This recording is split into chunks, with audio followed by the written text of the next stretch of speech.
America Iran యుద్ధం మొదలైన నాటి నుండి భారతదేశం ప్రజలపై తీవ్ర భారం పడింది.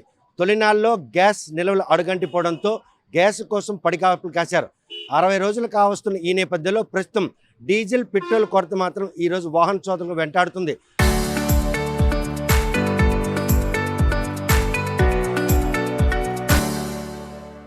నిన్న అర్ధరాత్రి నుండి పెట్రోల్ బంకుల్లో పెట్రోల్ అడుగంటిపోవడం, అదేవిధంగా డీజిల్ 3 రోజులుగా కొరత ఏర్పడడం, ఈ పరిణామాలన్నీ కూడాను రవాణా వ్యవస్థపై ఏ మేరకు ప్రభావం చూపుతుంది అనడానికి ప్రస్తుతం నిత్యం రద్దీగా ఉన్నటువంటి ఒక బంక్ దగ్గర ఉన్నాం. ప్రస్తుతం వాహనాలు లేక పూర్తిగా నిర్వీర్యమయ్యే పరిస్థితి ఉంది. ఈ టైంకి వాహనాలన్నీ కూడాను పెట్రోల్, డీజిల్ కొట్టించుకునేందుకు వస్తుంటారు. కానీ వాహన చోదకులు మాత్రం ఈరోజు ఇటువైపు వచ్చే పరిస్థితి లేదు. ఇటువంటి క్రైసిస్ నెలకొంటుంది అన్నటువంటి విషయాన్ని ప్రభుత్వాలు ముందునే గమనించి వాటికి ప్రత్యామ్నాయం చర్యలు చేపట్టాల్సిన ఆవశ్యకత ఉంది. కానీ ప్రస్తుతం మాత్రం ఆ పరిణామాలు ఏవి కూడా పట్టించుకున్నట్టు వ్యవహరించడంతోనే ఈరోజు ఈ కొరత మాత్రం వీరిని వెంటాడే పరిణామాలు చోటు చేసుకున్నాయి.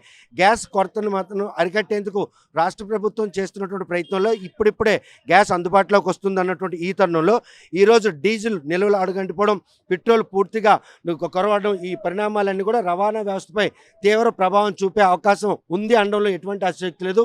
ఇటువంటి విపత్కర పరిణామం నుండి ఇటు వాహన చోదకులకు పెట్రోల్ సరఫరా చేయడంలో కానీ, అదేవిధంగా ద్విచక్ర వాహన చోదకులు అందరూ కూడాను ఈరోజు నిత్యావసర సరుకుల్లో ఒకటైనటువంటి డీజిల్, పెట్రోల్ లేకపోవడం మాత్రం ఈరోజు ఏవైతే వాహన రంగానికి మాత్రం తీవ్ర గొడ్డలు పెట్టిగా చెప్పుకోవచ్చు. గల్ఫ్ దేశాల్లో జరుగుతున్న యుద్ధ ప్రభావం కారణంగా ఈరోజు డీజిల్ కొరత నెలకొంటుంది అన్నటువంటి సంకేతాలు తొలినాలుగా గుర్తించినట్టయితే ఇటువంటి పరిణామాలు చోటు చూసుకునే పరిస్థితి ఉండేది కాదు. ప్రస్తుతం పెట్రోల్ కోసం వచ్చిన వారిని అందరినీ కూడాను ఇక్కడ నుండి తరిమేసే పరిస్థితి ఉంది. ఎందుకంటే పెట్రోల్ నో స్టాక్ బోర్డులు జిల్లా వ్యాప్తంగా ఉన్నటువంటి బంకుల్లో నెలకొని ఎక్కడో 2, 3 బంకుల్లో కనుక పెట్రోల్, డీజిల్ అందుబాటులోకి వస్తుందంటే అక్కడ పడిగాపులు కాసే పరిస్థితి. అది కూడాను పెట్రోల్ కూడా రేషనలైజేషన్ కేవలం 100 రూపాయలంటే 100 రూపాయలు పెట్రోల్ కొడుతున్నారు. అవసరమైనటువంటి పెట్రోల్ కూడా ఇచ్చే పరిస్థితి.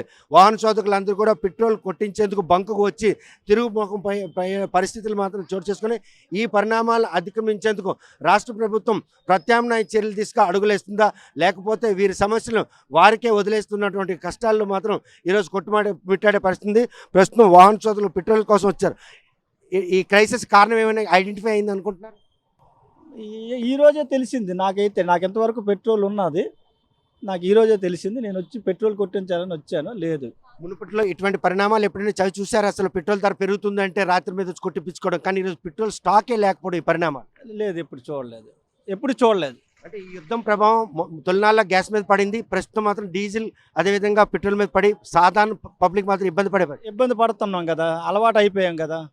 పెట్రోల్కి, డీజిల్ ఇవి లేకపోతే, సెల్ ఫోను ఇవన్నీ లేకపోతే క్షణం కూడా గడవదు. అంటే నిత్యావసర వస్తువుల్లో భాగంగా అయిపోయింది పెట్రోల్, అంతే. సో ఈ క్రైసిస్ ని ముందే ఐడెంటిఫై చేసి ప్రభుత్వాలు ప్రత్యామ్నాయ చర్యలు చేపట్టాల్సిన ఆవశ్యకత ఉంది. కానీ వారు ఎటువంటి ప్రయత్నం చేయకపోవడం ఈ క్రైసిస్ అవ్వచ్చు. ప్రభుత్వాలు కరెక్ట్గా పనిచేస్తే ఈ క్రైసిస్ రావు కదా. అంటే యుద్ధం ప్రభావం పూర్తిగా భారతదేశం ప్రజల మీద పడుతుంది అంటే పడినట్టుగా సవి చూస్తున్నాం కదా. చూస్తే కనుక ఇటువంటి పరిస్థితి ఎప్పుడైనా చూసారా మీరు? లేదండి, ఈ నిన్న మార్నింగ్ ఈ పరిస్థితి ఉండదు, పెట్రోల్ ఉంటుంది అదేం లేదు అని అన్నారు. నిన్న నైట్ కూడా day and night petrol bunk ఇండియన్ది అక్కడ కూడా అన్నారు ఉంటుంది అదేం లేదు, పెట్రోల్ ధరలు పెరుగుతాయి అందుకే ఇలా క్యాన్లు వచ్చి తీసుకెళ్తున్నారు, అంతేగాని పెట్రోల్ ఇబ్బంది ఏం లేదు అని అన్నారు. సో ఏంటంటే మార్నింగ్ 5:30 నుంచి ఇస్తానన్నారు, పొద్దున్న అయ్యేసరికి ఇంకా అంతా అవసరం కోసం బయటకు వచ్చారు. మళ్ళీ ఇప్పుడు ఇంటికి వెళ్ళే పరిస్థితి ఉందా? అంటే నేను లోకల్లో ఉంటాను. ప్రయాణాలు గట్రా వాయిదా వేసుకునే పరిస్థితి మాత్రం కళ్ళ ముందు కనిపిస్తుంది. ఇప్పుడు నేనని కాదు, ఇప్పుడు మా అన్నయ్య ఇంటికి వెళ్ళి రావాలి, డైలీ అప్ అండ్ డౌన్ చేస్తాడు, ఒక 40 కిలోమీటర్లు వెళ్ళి వస్తాడు. అలాంటి వాళ్ళకి కొద్దిగా ఇబ్బందికరమైన విషయం ఇది. ప్రస్తుతం నిత్యావసర సరుకుల్లో భాగమైనటువంటి డీజిల్, పెట్రోల్ కొరత మాత్రం ఈరోజు వాహన చోదకుల్ని తీవ్ర ఇబ్బంది పాలు చేస్తున్నటువంటి పరిస్థితి నెలకొనుంది. ప్రస్తుతం ఇటువంటి క్రైసిస్ నుండి వారిని ఎలా బయటపడేస్తారు, రాష్ట్ర ప్రభుత్వం ఎటువంటి చర్యలు చేపడుతుంది?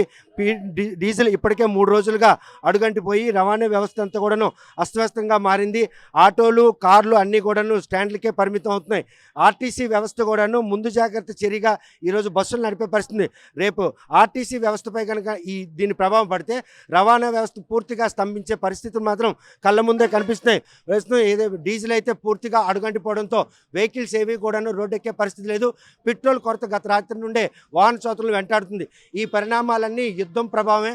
మునుపెన్నడూ లేనటువంటి ఈ పరిణామాల కారణంగా రవాణా వ్యవస్థతో పాటు ఒక లాక్డౌన్ ప్రక్రియ కళ్ళ ముందే కనిపిస్తుంది. నిత్యావసర వస్తువుల్లో ఒకటైనటువంటి డీజిల్, పెట్రోల్ ఈరోజు అందుబాటులో లేకపోవడం, ప్రత్యామ్నాయ చర్యలు చేపట్టడంలో రాష్ట్ర ప్రభుత్వం వైఫల్యం వెరసి ఈరోజు వాహన సోదరుల పాలిట శాపంగా మారింది.